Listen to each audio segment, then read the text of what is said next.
nothing but love and respect. You might have some cool fans, but mine are the best. We've been through it all, went to war when duty called. Never left a man behind, we move as one is super strong. I don't want followers, that implies I'm the leader. I'm not the captain, I just gave them something they can believe in. I hold the lamp in the darkness, but they're the light that I needed to see the road that we walk in between the angels and demons. And my fans have my back. Hate us if your feelings don't like facts. And my fans will fight back. Beat you with the keyboard you've been using to write back. I guess we need each other like both sides of the battery. We the army, we the homies, we the gang, we the cavalry. We're brothers and sisters, we hold it down like we gravity. Can't nobody break the bond that made us all family. Me and my fans, we don't care what anybody say. Middle fingers to whoever in the way, man. Me and my fans, we gon' be together to the grave. It's the gang till forever and a day, man. Me and my fans, we don't even trip in the hate. We got all the fuck in our veins, man. Me and my fans, we the hangover gang. Gang, gang, gang, gang, gang.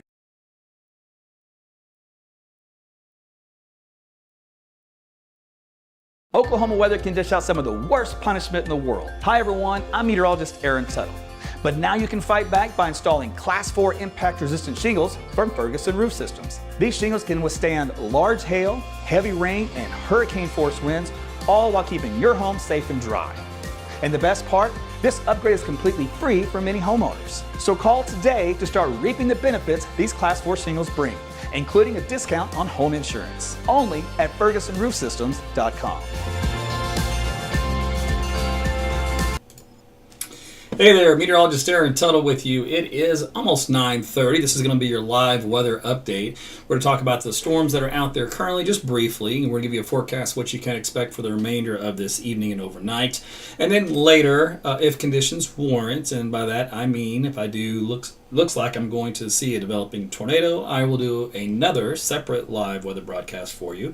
And I will do those through Rumble, Twitter, and YouTube and Facebook as well. So make sure you join me when I do go live. If you see me live again later, that's usually not a good sign, because that does mean I'm expecting a tornado. And that's what I'll be covering for you to keep you guys safe, calm, cool, collected, with your head on straight, so that you can make sure you make the best decisions for you and your family. So thanks for joining me. Make sure you like and share this video. Tell your friends and family about AT's weather. They can get the calm before the storm as it moves on in, and still stay calm during the storm, which is a big deal here across Oklahoma, as you can easily get worked up if you have any type of storm anxiety. I know a lot of you do. Earlier I talked about picking up a NOAA weather radio, so you can get one of these. This is a Midland. It's one you can program. I advise everyone to have one of these. I finally got one myself. You're going, Aaron, what took you so long? Why are you so late to the party? Because I'm a meteorologist and I always know what's going on, so I just thought I'd never need it. But, you know, the wife is here and sometimes I'm busy, so I thought, you know, I probably ought to get one, so help her out as well.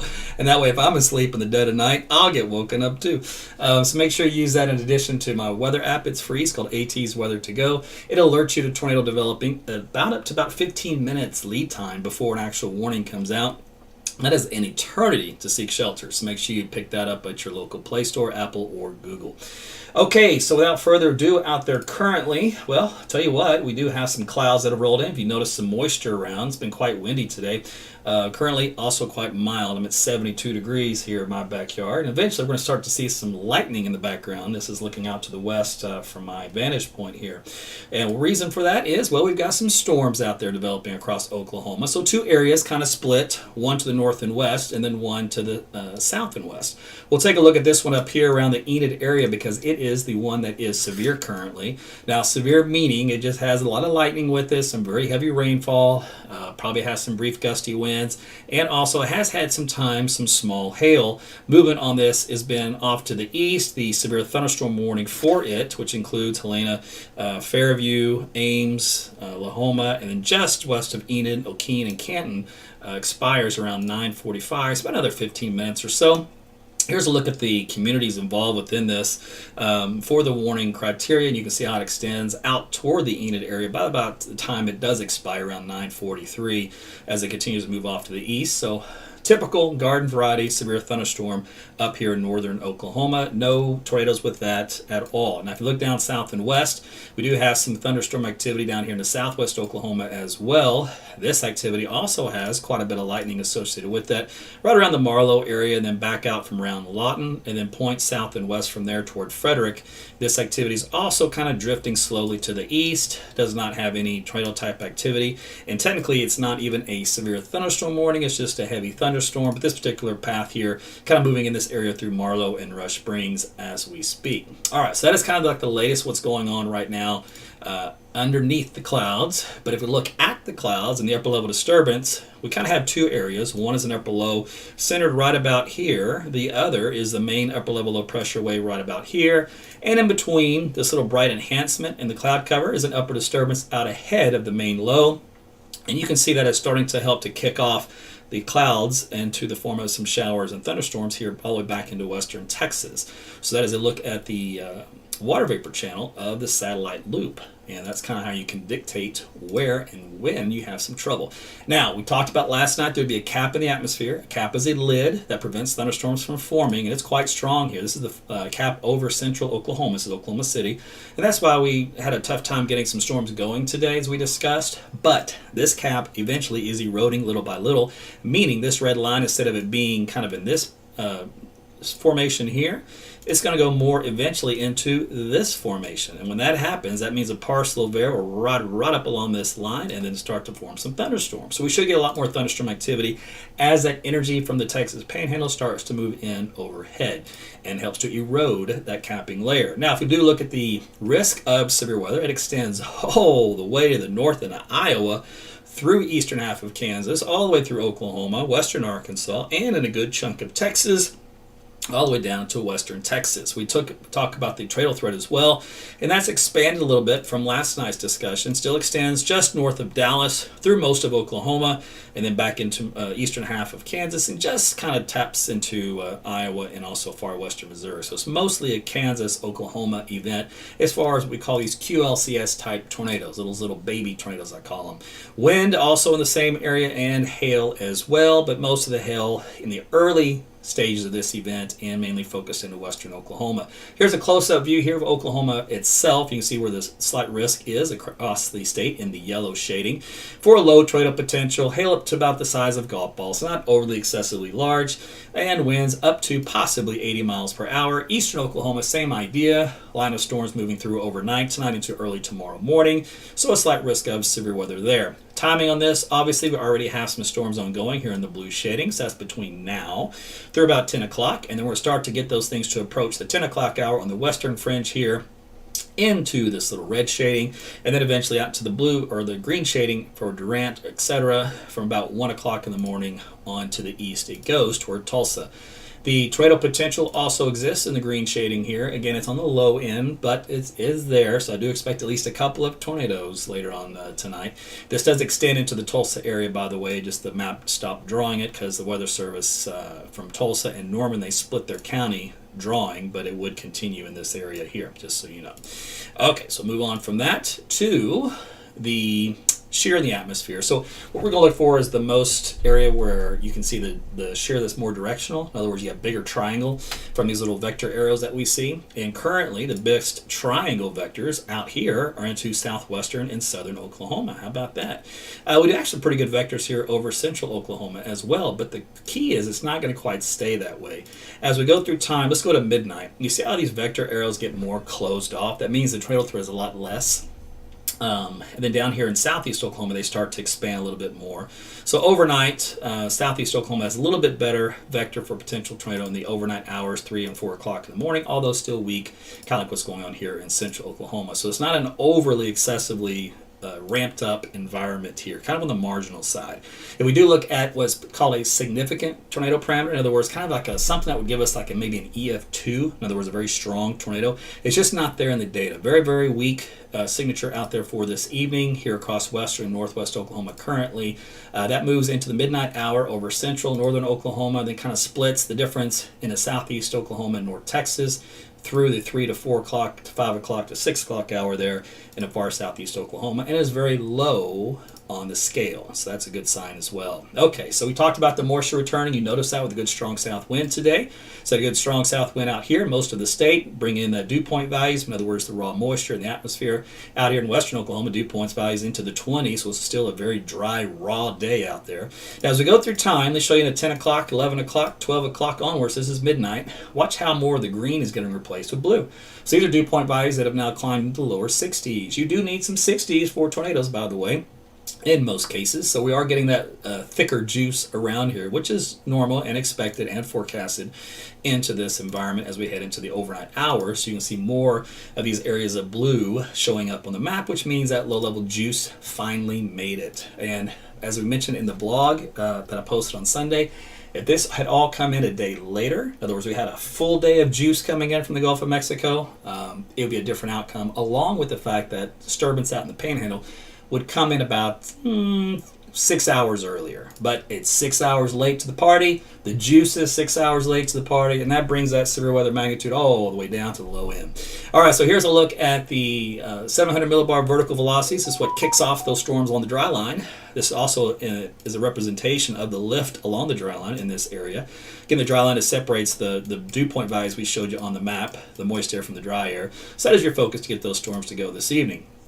All right, so we go through time, you will notice the lift kind of moves into central and eastern Oklahoma by around the midnight hour. So it's a very short window here for the next few hours over western and parts of central Oklahoma before all the action starts to get shoved off to the east, especially as we head toward 3 o'clock and 4 o'clock in the morning. And that continues now to Presino, Arkansas, and far eastern Oklahoma by daybreak tomorrow. And that lift continues to press off to the east, causing showers and storms along with it by tomorrow afternoon from Louisiana all the way up through Alabama and western Tennessee and Kentucky. So that's where your severe weather risk will be for tomorrow, which will actually be quite a bit stronger than today's. Okay, so if we look at the high resolution 1 kilometer model, very disappointed. In other words, I'm not overly excited, but I will show you there is still some tendencies of a little what we call a mesolow, kind of in this vicinity right here. And the reason why I say that is because we still have this look of a bow echo to the line of storm, especially here just in the south end of Oklahoma City into southern Oklahoma. And that's where you typically can get your strongest winds from along that bow and into the area of that lower pressure. So we will see for central Oklahoma point south some spotty winds, probably up to around 60, maybe 80 miles per hour. And yes, you can get a couple of QLCS tornadoes within this area as well. And we talked about that in last night's discussion. That's something I'll be watching for you. All right, so we take a look at the big picture here, showing you how the high-resolution model breaks out the showers and storms across Kansas and northern Oklahoma on into central and southwestern and southern Oklahoma as we approach the midnight hour. That extends down south. I'll stop this right about here, which says it works its way into the Fort Worth area for Dallas, then northward from there up 35 as we head to about 2 o'clock in the morning on into the I-35 corridor. By this point, it's moved out of the greater Oklahoma City metro area and is still pressing through the Tulsa region. As we head into the overnight hours, it continues to press into eastern Texas and eastern and southeastern Oklahoma, and then by daybreak tomorrow into Arkansas. As we talked about, it keeps on going on through noontime tomorrow. It is now through a good solid squall line here in eastern Arkansas, and there's actually more helicity tracks in here, which means embedded supercells, which means probability of a couple of tornadoes within this line as we head into the mid-afternoon hours as this line continues to press off to the east. So do expect more tornado action with this line day 2, not day 1, which is today, but day 2 tomorrow afternoon and evening out across that part of the country as that line continues to move on through. All right, let's go to a close-up view of Oklahoma. And we'll show you how the models kind of break this out. Kind of that stuff up here to the north, some down to the south and west. Again, not overly strong or impressive, but it's there for the night, so we'll have to keep an eye on it. Showers and storms should get a little stronger, though, for southeastern Oklahoma as that stronger squall line starts to get going. Still a few helicity tracks shown in this for potential for tornadic activity. Then the cold front rolls through. This is what this little line is in the sand. If I were to draw a little blue line here to represent the cold front, it would look something like this. Coming through Oklahoma City and Lawton and Stillwater, etc., all about the same time, around 7 o'clock in the morning. So you will see those temperatures fall quickly behind that front during the first part of our day tomorrow. And they'll rebound a little bit, but we're going to have some cloudiness, a few spotty showers and sprinkles through the day, probably through the early part of the afternoon. And that system will kind of wrap on up and move on out by the afternoon. So tomorrow, not nearly like today or the day before. When we do look at the potential for some helicity tracks, meaning storms that rotate enough to produce a little bit of hail, some wind, maybe a couple tornadoes, we have a favorite area up here in northern Oklahoma near in south central Kansas, but also down here in southeast Oklahoma near McAllister, and then down into North Texas. The model tries to do a fairly decent job at showing you where the best parameters for this will be, but honestly, the way things are going, as I talked about, each model will say something slightly different, and I still like that favored region here across central and southern Oklahoma as well to throw in for that potential. And we talked about the wind speeds. The maps do show models indicating up to around 60 miles per hour easily. In some of these red areas where the scale goes to brown, we get up to close to 70, maybe even close to 80 miles per hour in pockets. Again, the model won't know the exact location, but it kind of hints at that area here in central Oklahoma, which does include the Oklahoma City Metro. And then would like to see the model do a little better job down here in southern Oklahoma, based off of what we looked at a moment ago. All right, we talk about rainfall. The model blend will show you the bulk of this shower and storm activity with the heavier amounts will lead to some half-inch to 1-inch rainfall amounts out here in eastern Oklahoma. About 1/4 of an inch or more once you travel farther west. Now this is kind of a remove the heavy core of a thunderstorm that sits on top of you for a while. That's not going to pick that up. This model here would try to do a better job at that, but it's going to be all over the place. So this one likes to try to produce a heavy core across, say, Tinker to Choctaw, for example, to Norman, about 1.5 inches of rain. Pockets here of 1 to 2 inches. So you will get some of these heavy downpours. It's just the models never quite know where to put these, but they kind of give you the general area. And each one is going to show something a little different. So this one shows that nice core up to the north. So this one actually has a pretty good idea, at least up here, west of Enid. But if you noticed, it completely missed the storms up here. And that's why I say none of these models will ever do a perfect job. You're still going to have a human to interpret what's out there on the screen. Okay, your temperatures for the next few days, like we mentioned, tomorrow quite a bit cooler. We'll be into the 50s most of the day, and actually this 59 degrees is probably closer to a midnight temperature, and actually that's probably not even right either, because we'll still stay pretty muggy, but it'll be a rain cooled, so maybe low 60s. We're splitting hairs, doesn't matter. But for the day tomorrow, expect the 40s to low 50s during the day. So Wednesday will be quite a bit colder for you. And then on Thursday, a cold morning, otherwise not too terrible for the afternoon. And then over the weekend from Friday, Saturday, Sunday, we're looking pretty good. Finally get pretty warm, and you can probably start to put out the plants as we head into the weekend. However, make sure those plants are portable, because even though the long range keeps us in the 40s, maybe some 50s at night, we're not through with April, and we always have a late season frost or freeze, probably right about the end of the second week of April here over central Oklahoma. So keep that in mind if you do get a little excited and you want to do it early. All right, that was a mouthful. That was a lot to throw at you, so I thank you for your patience. I don't think I took a single breath in all of that, but I had a lot to discuss. Looking at the radar here real quick, see if anything has changed in the area, and it has not. We do have some thunderstorms here that have formed on the west side of Oklahoma City, so I will show you those here briefly, because we could have a little bit of lightning with those. Again, this is nothing severe.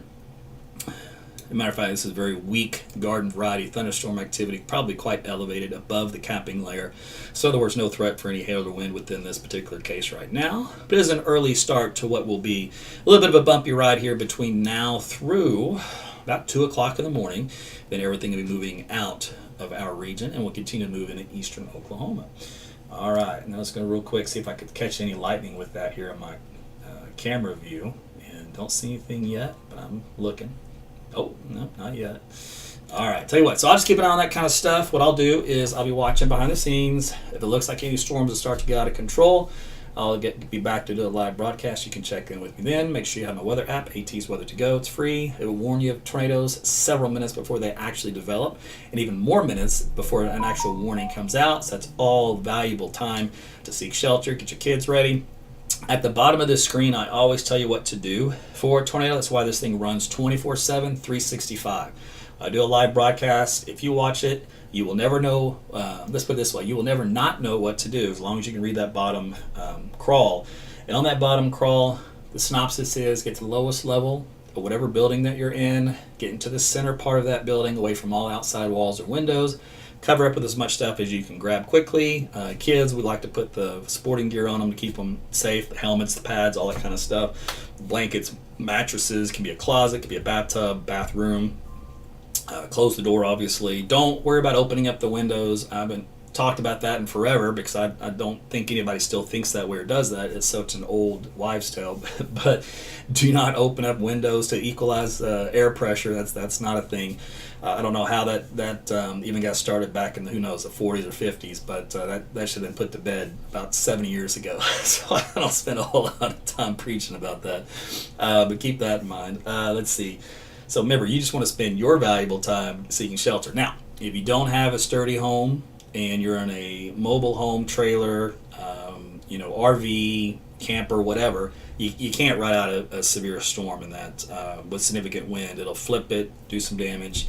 And so with tonight's activity, even though it's kind of on the marginal side for a lot of these, it doesn't take much to cause some problems for you. So you always have to have a place to go for shelter if you're going to have to deal in that type of situation. And you got sometimes, you just kind of have to take care of yourself, right? You're the one that's going to look out for you. So make sure you have a backup plan when you're in that type of situation. Just find a nearby building, nearby neighbor, whatever it may be. Worst case scenario, you can get in your car and just drive away. Now you're going, okay, which way do I go? Well, that's a problem, right? So you need to make sure you've got radar data for one. And this is where we're going to have to, it's kind of like, well, what do I do? Well, first off, you're in a bad situation anyway, so can you make it worse? Sure, you can drive right into the storm. That'd be worse. The idea would be to drive away from it and to drive away from what would be a tornado. So on your app like mine, AT's Weather to Go, it'll draw you the polygon, be red for a tornado warning. Just don't drive into that polygon, drive the opposite direction. That's the simplest, easiest way. Usually it'll be in a southerly fashion, all right?